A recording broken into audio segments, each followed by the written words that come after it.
Assalamualaikum warahmatullahi wabarakatuh. Perkenalkan kami dari kelompok 7 yang beranggotakan saya Bagas Alta Rizky. Saya Alemoida Kurnia, saya Astrid Tiana. Di sini kami akan membahas dan mengulik tentang pengaruh budaya Tionghoa terhadap daya tarik wisata di Kampung Ketandan. Yuk ikuti kita.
Selamat siang Pak Ya. Tundaka. Ya.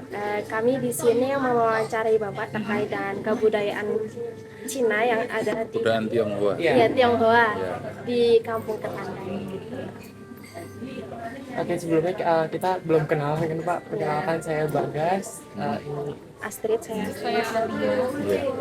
Kami dari Prodi Bisnis Perjalanan Wisata Pak. Ini kami mengemban tugas dari mata kuliah Kebudayaan Indonesia.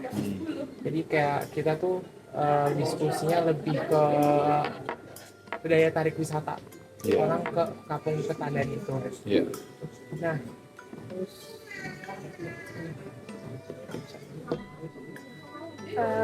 Bapak boleh memperkenalkan diri sebelumnya? Harus.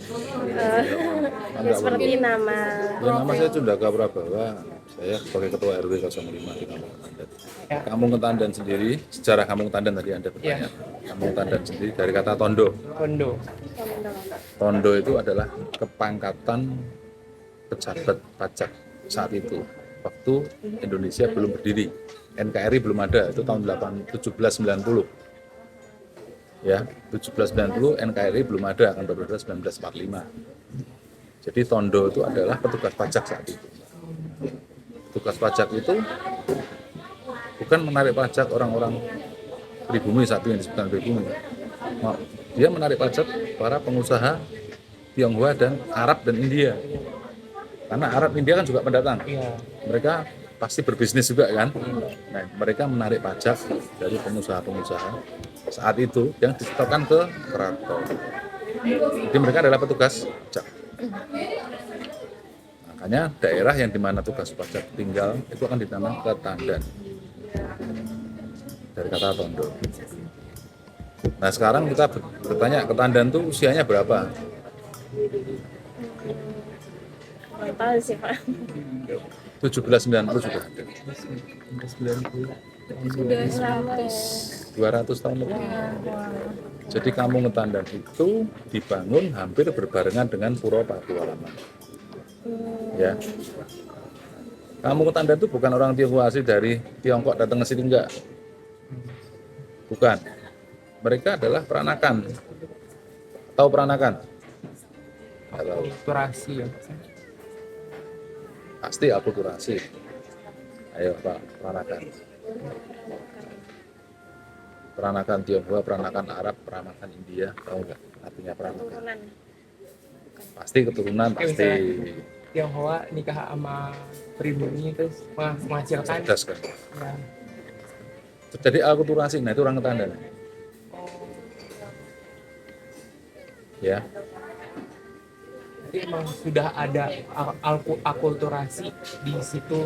Jadi kayak sebenarnya kan kita juga pernah baca ya Pak, di Ketandan itu juga ada ternyata tuh kayak akulturasi antara keraton dengan Tionghoa gitu.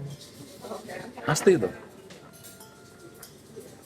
Pernah Anda membaca bahwa orang Indonesia kalau dicek genetikanya 6% Arab, 6% India, 6% China, Tionghoa. itu jadi orang Melayu. Iya. Jadi ada nggak pribumi di Indonesia, di dunia ini? Pure blood kayak nggak ada deh. Ada. Banyak akulturasi. Coba sekarang kita hitung aja. Kalau Adam dan Hawa, betul kan, manusia Iya, diciptakan pertama Adam dan Hawa. Punya anak siapa? Kain, Habil, sama siapa? Musuhan juga sama. Sama Nasrani kan sama kan? Gitu. Habil Iya. Habil. Ya kan? Yang agama yang familiar dengan Islam itu hanya Kristen Katolik. Yang lainnya nggak ada hubungannya. Buddha nggak ada hubungannya, Hindu nggak ada. Yang sejarahnya sama. Ada Abraham, ada Musa, betul kan? Iya, Iya. betul. Itu dari Kain, Habil, punya cucu, punya anak lagi, punya cucu, punya anak lagi. Bisa nggak menjamin dia itu? Berarti turunan, kalau kita udah turun dari dari pohon ranting, udah punya cucu 8 kemudian 16, kira-kira 5 keturunan, 5 step bawah bisa nggak pure? Udah. Apalagi ini sudah hitungan ke 64 loh. Iya. Berarti di dunia ini tidak ada orang yang Pure. semua terjadi campur. Itu aja. Jadi memang di Kampung Ketandan ini peranakan Tionghoa. Jadi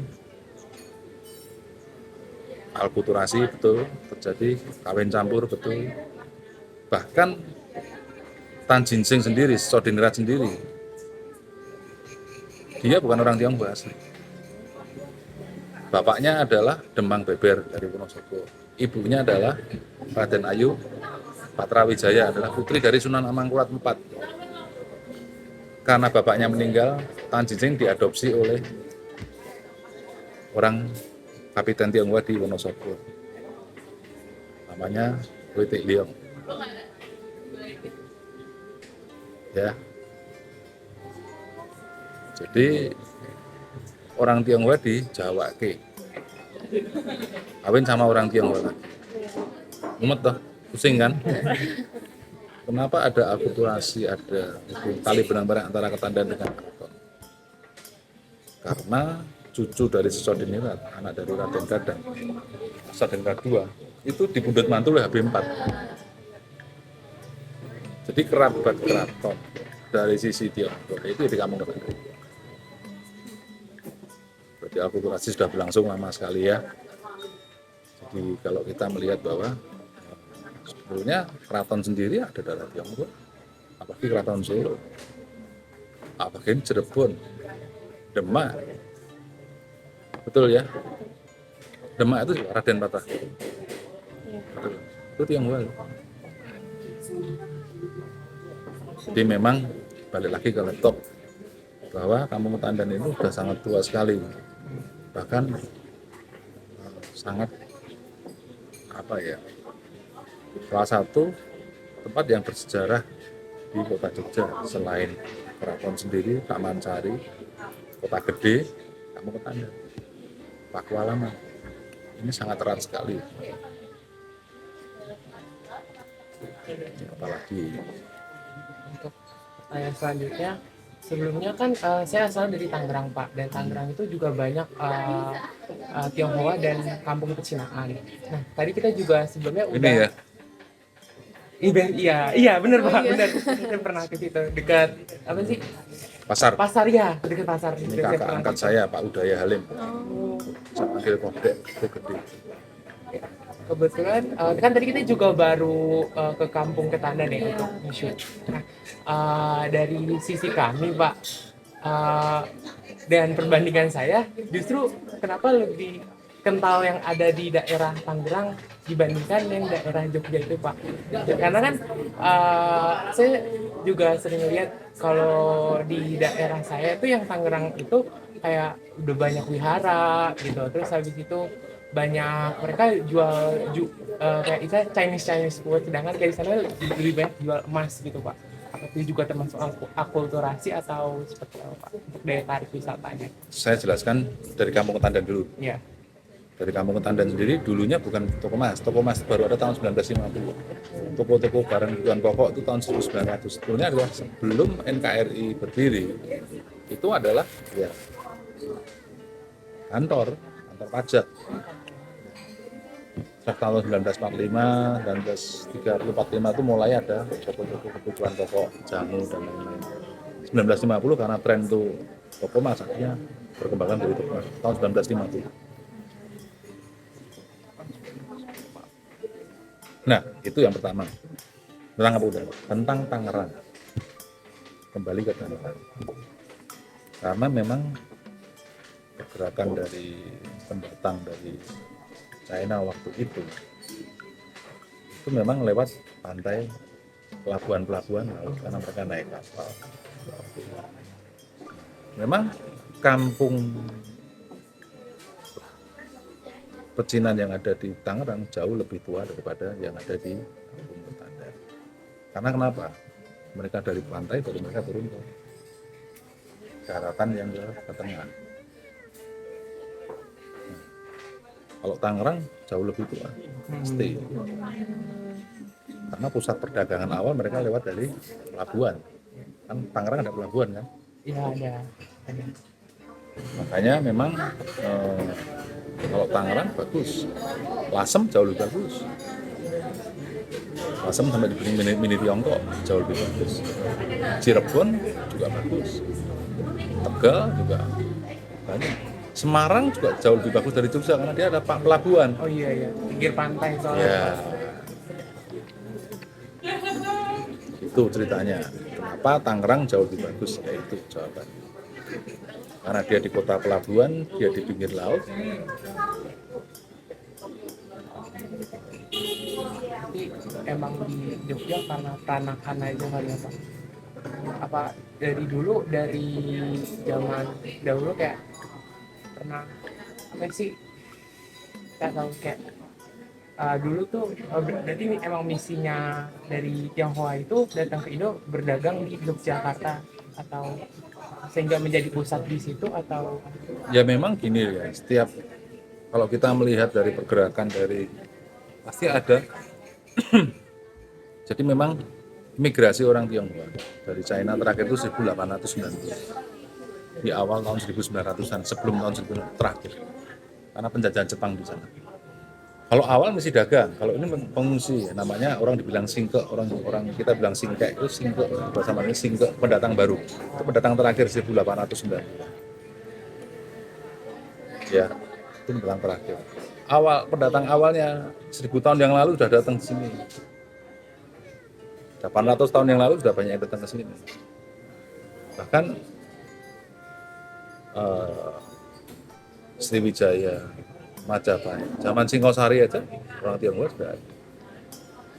Anda tahu Pak, Patih Gajah Mada itu seorang Tionghoa? Ya, saya waktu tahun 2006 saya dipanggil oleh salah satu dosen di UGM, arkeolog Arif Akyat. Dia buka temuan Patih Gajah Mada itu seorang Tionghoa. Ini kalau saya buka nih, sejarah berubah. Geger Indonesia. Ketemu waktu bangun tol di Malang, betul kan? Ketemu uang kuno Yuan lama, peninggalan sepanjang itu gila. Itu usia udah di atas 1000 tahun. Bayangkan. Dari zaman Singosari sudah ada.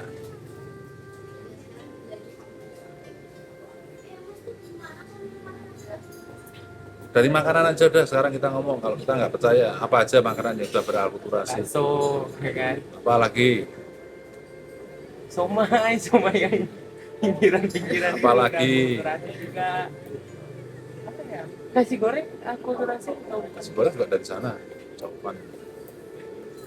Apalagi kalau lontong cap gome itu sebenarnya akulturasi. itu emang dari Tionghoa ya? Enggak, itu orang peranakan. Peranakan gitu kan? Di China nggak ada, itu peranakan tuh asli dari peranakan Tionghoa Indonesia. Jadi ya, bakwan, bakmi, tahu, Gitu. lumpia, bakpia,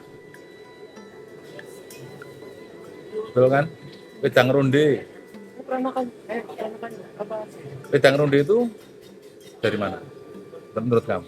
Dari Jogja. Jangan tahu. Berarti makanan itu sudah menjadi makanan tradisional bangsa Indonesia. Bakmi Jawa, mie ongklok, mie letek. Bayangkan. Bihun. Mihun, bihun. Berarti keberadaan orang Tionghoa di Indonesia sudah cukup. Bahkan dari makanan-makanan itu sudah menjadi makanan-makanan tradisional di, meskipun bak itu kan babi, bak diganti sapi, bakwan harusnya pakai babi ganti ayam, ganti udang, bakso itu harusnya babi ganti sapi, bak itu babi, bakmi, mie itu sama bak, mie campur babi, jadi bakmi ayam, bak semua itu bak. Dan Anda harus mencatat bahwa orang Indonesia itu filosofi orang Indonesia, jadi adat istiadat orang Indonesia itu tidak terpengaruh dari Buddha dan Hindu, karena mereka jauh lebih tua daripada Islam. Islam berapa tahun? 400 tahun? 380. Ya, abad ke berapa? Abad ke 7, ke 7 kan? Buddha sama Hindu 7 abad 700 tahun. Untuk ngomongin fasilitas nih Pak di Kampung Ketandan itu ada kayak kamar mandi umum gitu nggak sih? Kalau secara kamar mandi yang ada di parkiran UPN tuh ada, dekat pasar Beringharjo tuh ada. Jadi kita masih belum, jujur ya, Kampung Ketandan ini baru proses untuk menata, untuk menjadikan daerah pariwisata. Karena gini, masyarakatnya sendiri waktu itu kan toko emas ya, dan sudah sepuh-sepuh ya. Jadi mereka pola berpikirnya sangat-sangat berbeda dengan orang-orang muda saat ini. Nah, dengan perkembangan zaman, dengan mereka sudah menyerah, dengan mereka sudah tutup, inilah chance kita. Oh ya, mari ya, chance kita untuk mengedukasi anak-anaknya, putra-putra yang sebaya saya untuk mari untuk beralih usaha. Dalam arti dia harus berpikir bahwa ekonomi itu adalah ilmu sosial, kayak pariwisata. Coba kita lihat di Jogja sekarang pariwisata. Dulu tanpa ditata pemerintah, dari masyarakat sendiri dia bisa mengelola pariwisata, betul kan? Daerah-daerah kayak Kali Biru, kayak Breksi sendiri awalnya kan dari masyarakat sendiri. Nah, ini mereka adalah pelaku-pelaku dari masyarakat yang melihat peluang-peluang bahwa inilah saatnya saya harus bisa mengelola secara mandiri ruang, ya kan, lokasi yang sangat istimewa. Makanya Jogja berkembang sangat pesat di pariwisata. Salah satunya adalah itu. Cuman memang length of stay di Jogja ini sangat pendek. Ini tugas dari pemerintah daerah maupun dari pelaku pariwisata untuk membuat acara. Sudah mulai Malioboro dengan adanya penutupan setiap hari sore hari dia ada. Cuman memang kegiatannya masih kegiatan yang masih belum ada edukasi dalam hal budaya, karena Jogja itu adalah kota budaya. Jadi yang harus ditonjolkan, yang harus dijual itu adalah budaya yang ada di kota Jogja. Ini yang menjadi poin penting. Seperti di Bali, mereka ada tari becak, mereka ada nonton sendera tari dan lain-lain. Kita nonton sendera tari di Prambanan, Ramayana. Belum ada yang independen, karena Ramayana mahal. Iya betul. Yang independen misalnya dulu di THR, dulu ada THR yang jalan di Jen Katamso yang sekarang jadi pura wisata. Dulu adalah tempat pemetasan ketoprak dan lain-lain, tapi kan sekarang sudah diambil alih pemerintah kan. Ya, dulu kan ada juga di sana, ada juga, dalam skala kecil. Nah, sebetulnya kalau ada di tengah kota yang aksesnya tidak jauh dan tidak mahal, saya kira sih dengan kegiatan-kegiatan budaya dan kegiatan-kegiatan misalnya memang harus ada package yang untuk ibaratnya untuk untuk supaya mereka tuh aku sehari di Jogja nggak cukup nih, 2 hari di Jogja nggak cukup, itu PR-nya pemerintah Kota Jogja. Kenapa Jogja masih sebetulnya kota kedua, daerah kedua di pariwisata adalah Jogja, betul kan? Setelah Bali kan Jogja. Tapi pertama dan kedua ini lengthnya terlalu jauh, iya, jauh range-nya gitu loh. Ini poinnya 10, ini poinnya cuma 6 gitu loh. Yang lainnya cuma 3, 4, bahkan 5 gitu loh. Ini yang menjadi masalah. Kalau ini 10, ini 8 ya oke lah ya kan. 10, ini 6 gitu loh, range-nya terlalu jauh. Untung kita ada Borobudur, untung kita ada Prambanan, untung kita ada keraton. Ya, itu permasalahan di Kota Jogja. Kalau kamu Ketandan sendiri, kalau ini mau berubah, kita ada paguyuban, kita akan menata mereka, dan paguyuban kita akan edukasi mereka. Misalnya kita akan jual peranakan Tionghoa, makanan-makanan peranakan, karena sudah beralkulturasi. Makanan peranakan tuh pedes-pedes semua loh. Itu kita juga bingung ya, kok di sini kok Laksa. jarang banget makan peranakan Tionghoa gitu loh Pak. Padahal kan ini kan kayak kampung Ketandan itu kan kayak identik banget ke Cina. Jadi kayak kita juga bingung, kok kayak cuma nemu satu nih. Berarti sebelumnya baru saat ini baru pengen diolah menjadi desa wisata gitu ya Pak. Sebetulnya sih sudah. Pekan Budaya Tionghoa itu kan diadakan di Kampung Ketandan, memang Kampung Ketandan itu sangat populer.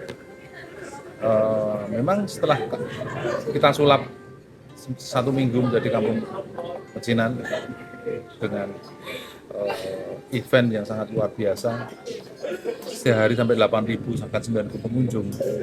Begitu selesai ya balik lagi ke pemula. Karena memang menata suatu daerah, bayangkan pemerintah kan sudah mulai membantu dengan merestorasi beberapa rumah-rumah yang tersesat.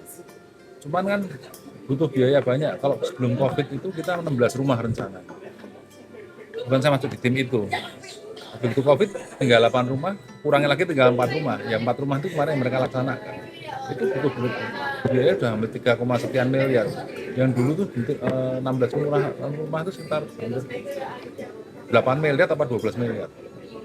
Tinggi sekali merestorasi rumah tua itu mahal. Mahal. Enak bangun rumah baru, itu bisa, rumah nggak bisa. Berarti termasuk cagar budaya juga. Warisan budaya bukan cagar budaya Oh lagi. iya, warisan budaya. Itu masuk warisan budaya Malioboro. Malioboro itu dulu namanya apa sih? Pecinan itu juga. Jalan itu namanya Jalan Pecinan.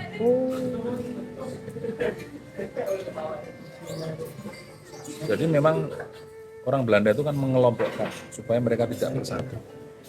Ini kawasan orang Belanda. Oh, ini dulu kasus. Oh ini. Kawasan Kota Baru bersama. Jadi Wetan Beteng itu Beteng Verderbroek ya. Fort Verderbroek itu adalah orang Eropa.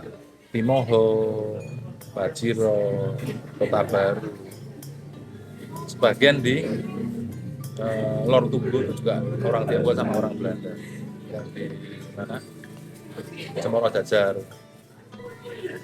RNB sekitarnya atau RNB, rumah makan RNB.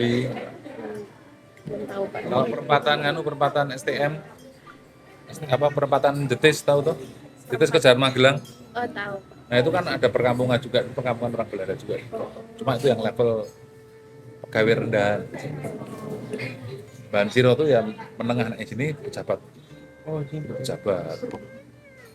Pejabat yang cukup punya kedudukan yang cukup tinggi.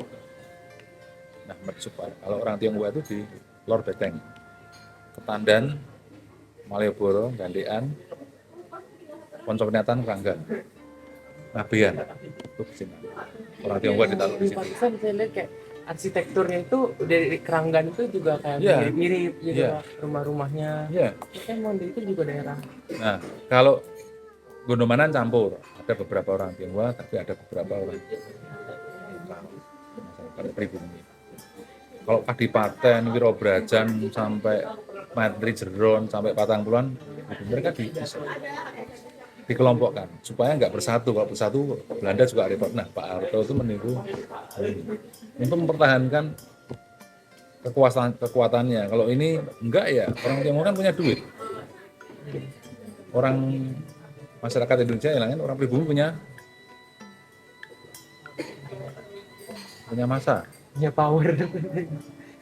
Betul kan? Kalau ini dibiayai cepat nggak turun? Ya cepat. Betul ya? Akhirnya mereka dipisah dan selalu digesek. Itu selalu jadikan istilahnya kambing hitam. Apa? Ini yang diajukan, ini yang ditutup pemper.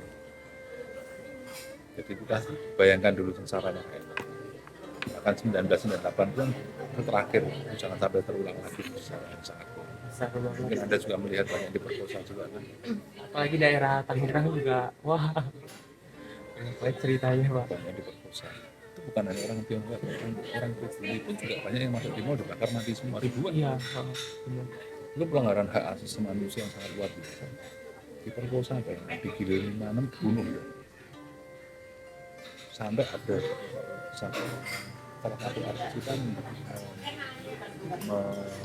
meneaterkan sapu tangan Panji yang orang Tionghoa yang pindah ke Amerika. Dia diperkosa sampai habis. Itu sungguh-sungguh terjadi. Mau lihat fotonya, nggak pernah lihat. Yang dibunuh betul. Udah, ngeri kan? Itu sejarah yang sangat.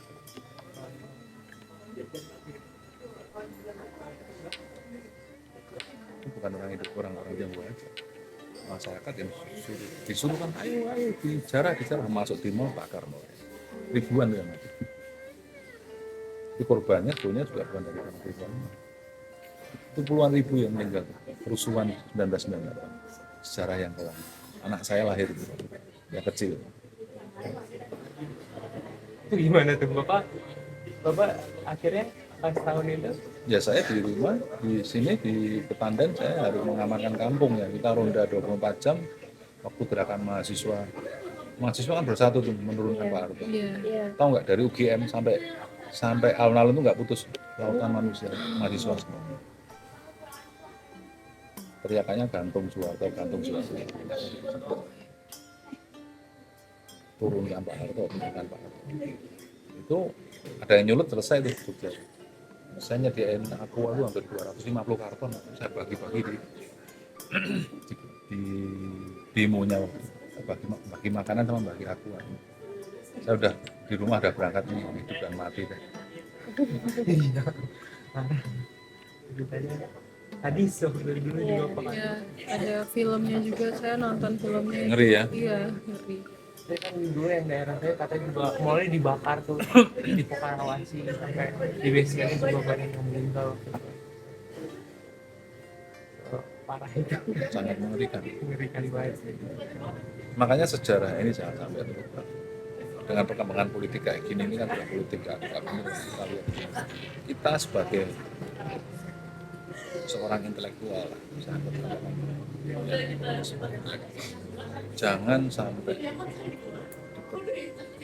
jangan sampai hal yang tidak kayak ini. Betul ya? Semua punya kepentingan kan. Jangan terjun ke politik, jangan terjun ke apa. Semua punya kepentingan. Betul kan? Jangan sampai kita diketik. Generasi muda harus cerdas, harus smart. Betul ya? Nggak bener ya udah. It's not my business, it's your business. Lakuin aja, lu mau mati aja sendiri. Ya kan? Kalau dimanfaatin ngapain? Betul ya? Jangan sampai dimanfaatin. Harus smart.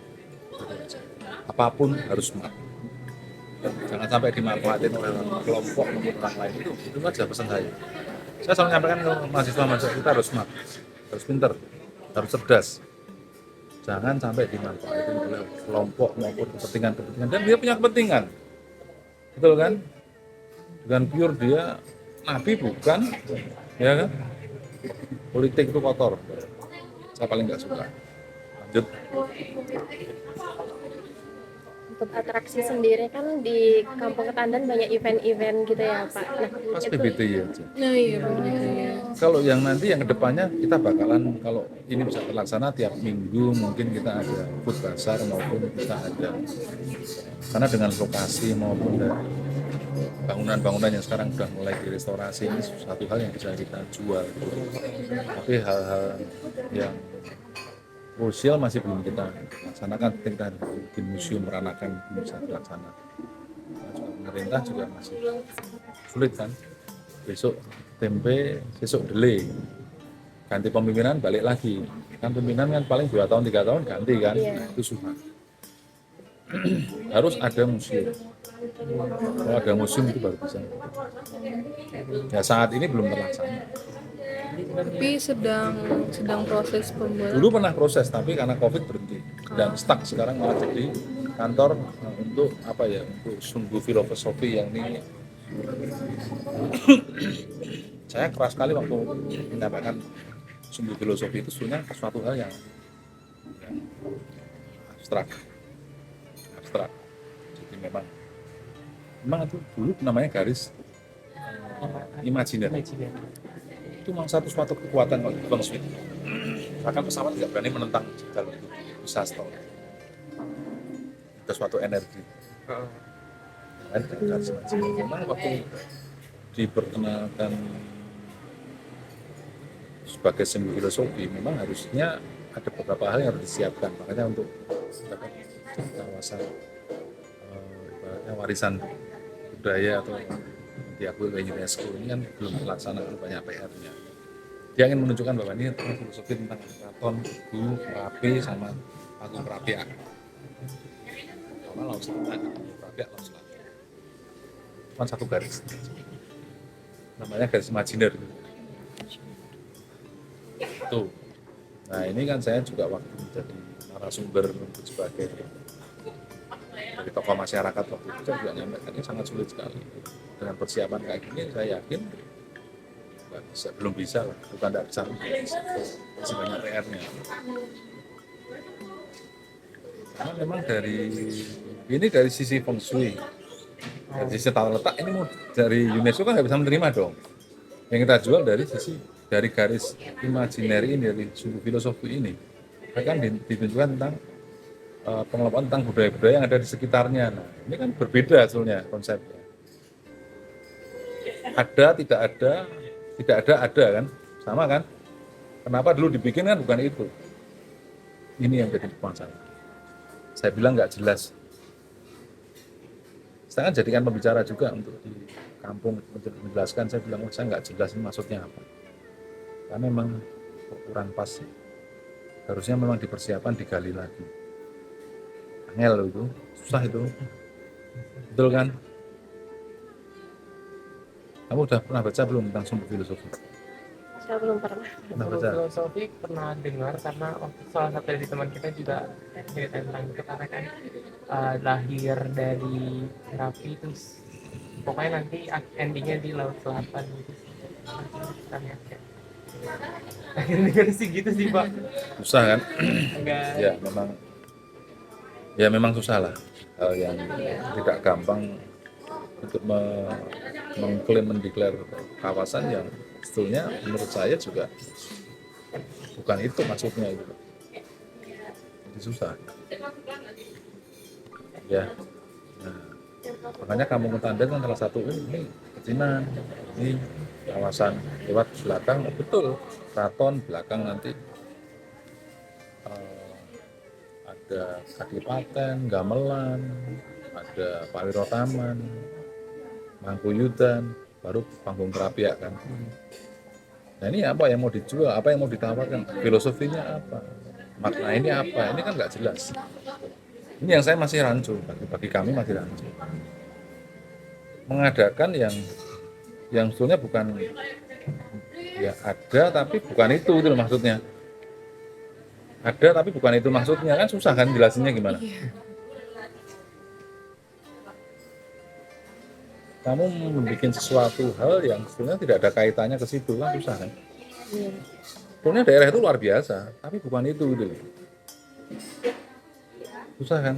Sungguh filosofi ya, filosofinya apa? Susah kan? Kalau kita mau lihat pembagian itu Belanda yang ada. Betul kan? Orang Belanda. Mengkelompokkan itu kan orang Belanda. Susah. Ya, itu jadi memang pertunjukan-pertunjukan tadi yang berkaitan dengan itu masih belum, kecuali event-event tertentu. Kalau memang nanti kita akan adakan food basar tiap minggu, mungkin kita juga akan cicipi beberapa budaya-budaya tarian maupun barongsai, biong, tarian naga, meskipun dalam skala yang kecil. Tapi kalau untuk museum sih belum. Sebetulnya yang paling utama museum ada di sini, harusnya. Iya. Nah, menurut saya harusnya ada museum. Untuk mengenai yang event event ya culture. EBT, Iya. Jogja Chinese Art and Culture Center, itu kan Iya. JCACC itu kan Pak. Ya itu. Itu tuh diadakannya itu setiap apa Pak? Atau setiap yang Imlek, Imlek ya? Imlek menyambut Cap Gome. Cap Gome itu Cap Go itu 15 hari setelah Imlek, itu penutupannya begitu. Jadi misalnya tanggal 10 itu adalah Cap Gome, itu Imlek itu kan misalnya tanggal 1, ya kan 30 hari, 30 setelah Imlek itu tanggal 15 Cap Gome-nya. Berarti kita ngambil tanggal 8 apa tanggal 7, 15 tanggal 8 ya, 8 Januari sampai tanggal 15 Februari. 15 Januari itu adalah Cap Gome. Cap Gome itu kenapa? Cap Gome itu adalah penutupan Imlek. Jadi setelah Cap Gome sudah nggak ada fungsi Fajai, sudah nggak ada. Selesai Imlek, perayaan Imlek selesai. Kayak misalnya Lebaran setelah Sawalan selesai 30 hari kan? Iya. Oh ketemu lagi, oh ini ada baru nggak ada, sama. Ya. Penutupan dari Itu yang diadakan di Gapura itu bukan Pak? iya kamu Tandan. Itu juga paling banyak yang diminati oleh pengunjung gitu ya? Banyak penontonnya. Banyak sekali. Oke, Pak. Kemudian untuk lembaga yang mengurus kampung Ketandan itu apakah hanya di warga sekitar saja, warga di kampung Ketandan itu apakah ada campur tangan dari luar juga? Iya. Maksudnya untuk Seperti Ya, organisasi-organisasi seperti organisasi. oh keluar pasti dari JCACC kan. JCACC itu ada 14 paguyuban Tionghoa yang ada di Jogja. Kebetulan saya di JCACC sebagai bendahara. Saya di paguyuban Tionghoa, saya di Budi Abadi, di Ohabwe yang main diongnya untuk ritual itu saya sebagai sekjen. Di Ketandan saya sebagai ketua RT. Betul ya. Ya.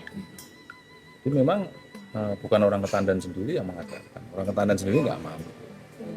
Jadi tinggal saya sendiri sama istri saya sama Pak RT bertiga masa ngadakan event 1,8 miliar. Nggak bisa, kekuatan kita nggak bisa ke situ. Kita dibantu oleh paguyuban Tionghoa yang ada di Jogja. Dan notabene juga sebagian warga Ketandan juga. Itu.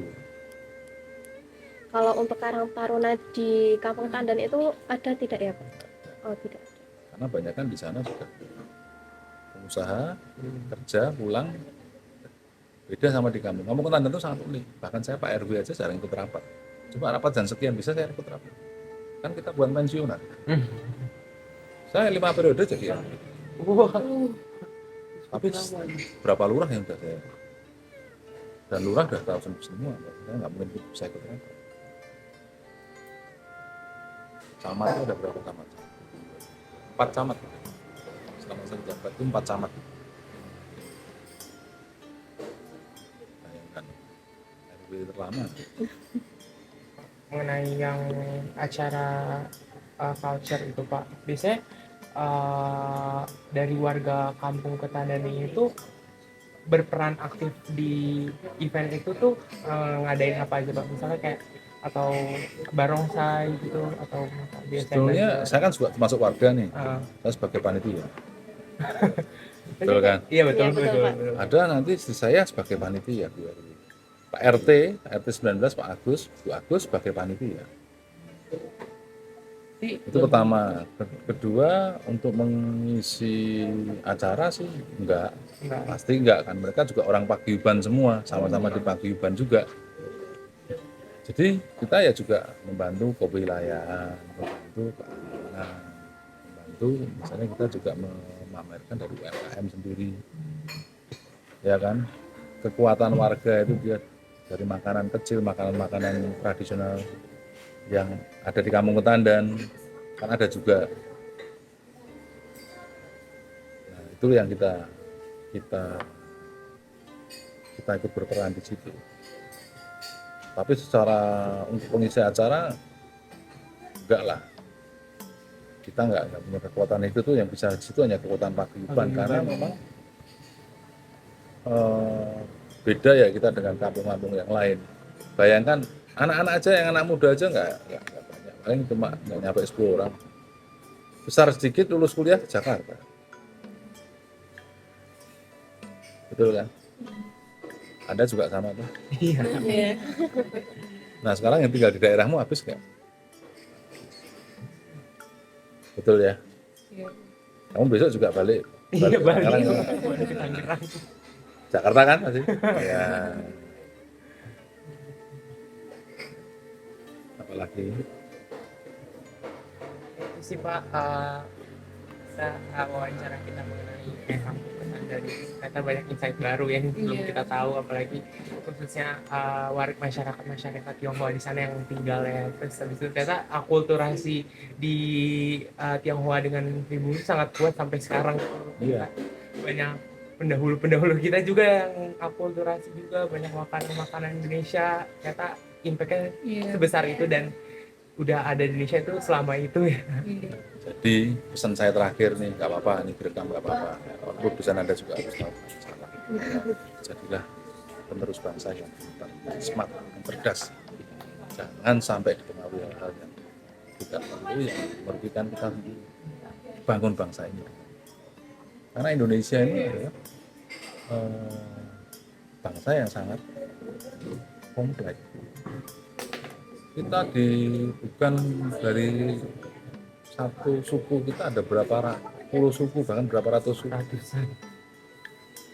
Kenapa waktu Pancasila dirumuskan itu, kenapa tidak dengan hukum syariat Islam? Waktu itu kan sudah ada usulan dengan saya, tidak bisa karena banyak orang-orang non Muslim yang ada di Indonesia.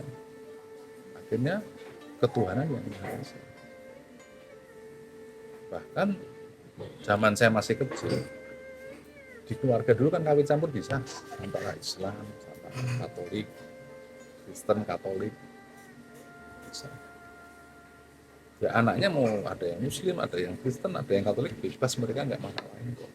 Kok pas lebaran ya yang ini bantu bapaknya, kan bapaknya Muslim, bantu bapaknya. Kok pas Natalan bapaknya bantu anaknya maupun ibunya, nggak ada masalah. Baik-baik aja. Yang bikin masalah siapa ya? Manusianya sendiri, aturannya sendiri. Sebetulnya kan saya juga ya ibaratnya setuju nggak setuju ya. Kok manusia ini sangat diatur oleh hal-hal yang sangat, sebetulnya kan hubungan kita dengan Sang Pencipta itu kan hubungan yang sangat sangat. Bukan hubungan kita di dunia loh ini. Manusia nggak berhak. Manusia nggak berhak mengambil nyawa seseorang. Betul ya? Itu adalah urusan hubungan sakral kita dengan Tuhan. Apa besok pendeta Romo maupun Pak Ustadz jamin kita masuk surga ya? Enggak Ada. Ya, ya. yang tahu adalah diri kita sendiri. Apakah kita itu sudah dengan benar atau tidak? Itu aja, simpel kan? Sebetulnya kita tak tahu kok. Kita ini pantas nggak sih? Betul ya? Betul. Pantas nggak sih? Nah, ini nggak bisa diatur oleh manusia. Makanya kita ya pola berpikir saya urusan sakral dan yang di atas ya. Kalau saya gitu. Maka saya nggak mempedulikan mau apa nggak peduli. Nah, video tadi adalah hasil wawancara kami dengan Bapak Cendaka, salah satu ketua RW yang ada di Kampung Ketandan. Kami harap video yang telah kami buat memberikan insight baru mengenai Kampung Ketandan, yaitu salah satu destinasi yang ada di Malioboro ini. Terima kasih atas perhatian. selanjutnya. Dadah.